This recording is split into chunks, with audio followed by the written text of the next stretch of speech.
ॾिसी रहिया आहियो सिंध ग्रीन न्यूज़। मां आहियां गुलज़ार अहमद चांडियो। ख़बरुनि जो सिलसिलो जारी आहे। हाणे ख़बरूं शामिल कंदासीं।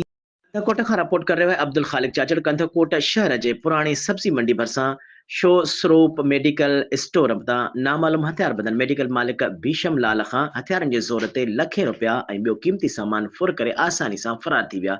अहिड़े वाक़े ख़िलाफ़ मेडिकल एसोसिएशन तरफ़ां जनरल सेक्रेटरी कैलाश कुमार थोराणी, भीशम लाल, चंदर लाल, राबदन कुमार ऐं ॿियनि जी अॻुवाणी में गॾिजाणी कोठाई वई, जंहिं शहर जे मुख़्तलिफ़ मेडिकल स्टोर मालिकनि वॾे अंग में शिरकत कई। गॾिजाणी में सुभाणे मेडिकल स्टोर बंदि करे एहतिजाजी मुज़ाहिरो करण जो ऐलान कयो वियो आहे। उन सिलसिले में मेडिकल मालिक भीशम लाल सहाफ़ियुनि सां ॻाल्हाईंदे चयो त अॻ में बि 3 भेरा मूं खां मेडिकल स्टोर तां फुर कई वई ऐं हाणे चोथों भेरो ॿीहर मूं खां लखें रुपया फुर ऐं 3 मोबाइल फ़ोनियूं फुर करे बाआसानी फरार थी विया आहिनि। पुलिस अञा ताईं कुझु बि नाहे कयो।